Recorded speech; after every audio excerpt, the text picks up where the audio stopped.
ইলিশের উৎপাদন বৃদ্ধির লক্ষ্যে চাঁদপুরের পদ্মা মেঘনা নদীর মতলব উত্তর উপজেলার ষাটনল থেকে হাইমচর উপজেলার চর ভৈরবী পর্যন্ত প্রায় ৭০ কিলোমিটার অভয়াশ্রম অভিযান বাস্তবায়নে কাজ করবে জেলা ও উপজেলা টাস্কফোর্স।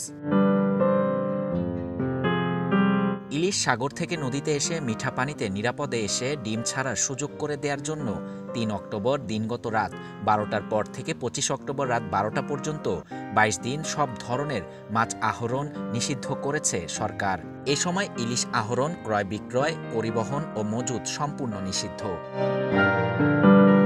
জেলেরা বলছেন ইলিশের প্রজনন রক্ষায় প্রশাসনকে আরও কঠোর হতে হবে আর জেলেদের জন্য এই সময়ে সহায়তা প্রয়োজন বলে দাবি করেন জেলেরা।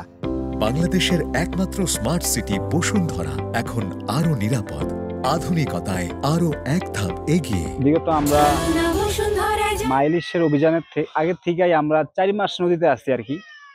৪ মাসের ভিতরে কোনো মাছের দেখা আমরা মিলতেছে না, পাইতেছি না মাছ। আর এখন আছে আর মনে করেন আগামী ৪ তারিখে মনে হয় অভিযান। ৪ তারিখ অভিযান আছে, ৩-৪ দিন আছে হাতে, কিন্তু এখনো আমরা মাছ দেখতেছি না। আর দেখবই বা কিভাবে? মনে করেন দেশের ভিতরে যে মিলে একটা ফাইটাং জাল শুরু হয়েছে, এই যে সামনে অফিস দেয় ওয়ান ফ্লাই, সামনে কারেন্ট জাল দেয়, এই জাল দিয়া মনে করেন পুরো দেশটার ধ্বংস। একতলা হাতিয়া সন্দ্বীপের থেকে মনে করেন চাঁদপুর এই গদিরা থেকে শুরু করে একটা উত্তরে যা আছে, এই জালের জন্য মাছ একবারে দেশে নাই। আর কারেন্ট জালের যা ক্ষতি করতেছে, এই ক্ষতির কারণে মনে করেন না অনেক মাহাজনে ধ্বংস হয়ে গেছে। যেই সব মাহাজনেরা ১ লাখ ২ লাখ টাকা দিয়ে চালানটা করার পরে বর্ষাকালে এরা আইলে ধরা খায়, বাকি যুগে দাদন দেয়, এরা ৮,০০০ থেকে প্রায় ১,০০,০০০ টাকা ২ লাখ টাকার মতন দাদন লয়। একবারে মাছ দিব বললা কিন্তু ১১ দিতে পারে না, মাহাজনেরও চলতে পারে না, আমরা বাকিরও চলতে পারি না। কিন্তু এটার ব্যাপারে সরকার যদি কিছু পদক্ষেপ নিত তাহলে আমরা সবাই ইনশাল্লাহ ভালো থাকতাম। সরকারি নিষেধাজ্ঞার সময়ে মৎস্য ব্যবসায়ীরা তাদের ব্যবসায়িক কার্যক্রম বন্ধ রাখেন, তবে কিছু অসাধু কর্মকর্তার সহায়তায় নদীতে মাছ ধরা হয়। এ বিষয়ে আরো কঠোর হওয়া দরকার। এই অভিযান আমরা ১০০% মানি এবং আমরা আমাদের ব্যবসা বাণিজ্য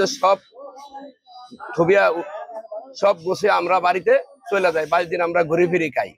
কিন্তু একদল জলদস্যু আছে, তারা রাতের অন্ধকারে দিনে এবং তারা ইলিশ যে কোনো ভাবেই হোক তারা সুযোগ পাইলেই ধরে। এবং এই অভিযান যদি বাস্তবায়ন করতে হয় সরকার, তাহলে যদি এই আইন করে যে কোনো নৌকায় ইঞ্জিন থাকতে পারবো না, পাটাতন থাকতে পারবো না, কোনো নৌকা পানিতে থাকতে পারবো না, তাইলে এই বাস্তবায়নটা সম্ভব। ইলিশের অভিযানটা যদি ভালো করে দেওয়া হয় তো হয়তো আরো ইলিশ উৎপাদন বেশি হবে। আমাদের ১ নম্বর হইলো ভরি একটা গাড়ি করতে হবে, আর সাকুরেগাঁও একটা গাড়ি করতে হইব, আর এমন হরিণাগাড়ে একটা গাড়ি করতে হবে। এই যদি ভাষা যদি নদীর ভার যদি গাড়ি করে তো আশা করি ইনশাআল্লাহ নদীতে নামতে পারবে। আইন শৃঙ্খলা বাহিনী, প্রশাসন ও মৎস্য বিভাগ ২২ দিন নদীতে কঠোর নজরদারিতে থাকবে। এছাড়া প্রশাসনের মধ্যে কেউ অনৈতিক কাজে জড়িত থাকলে তার বিরুদ্ধে ব্যবস্থা নেওয়া হবে বলে জানালেন এই মৎস্য কর্মকর্তা।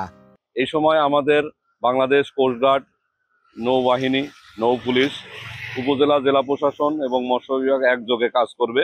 ২২ দিন আমরা নদীতে অবস্থান করব এবং এই সময় যাতে কোনো ধরনের নৌকা নদীতে নামতে না পারে তার জন্য আগাম সতর্কতা হিসেবে আমাদের জেলেদের নৌকাগুলো ইঞ্জিন খুলে রাখা সহ এছাড়া এবং একাধিক নৌকাগুলো একসাথে শিকল দিয়ে ঘাটে বেঁধে রাখার একটা ব্যবস্থা করব এবং খালগুলো আমরা বাঁশ দিয়ে বা বিভিন্নভাবে বদ্ধ করে রাখবো যাতে খাল থেকে কোনো নৌকা মেইন নদীতে নামতে না পারে।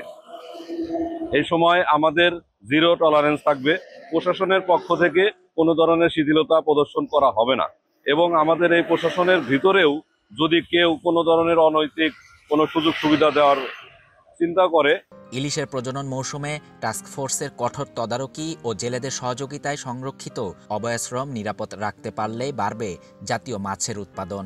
নদীতে ইলিশকে রক্ষা করতে পারলে আগামী দিনে মিলবে সমৃদ্ধ মৎস্য ভাণ্ডার।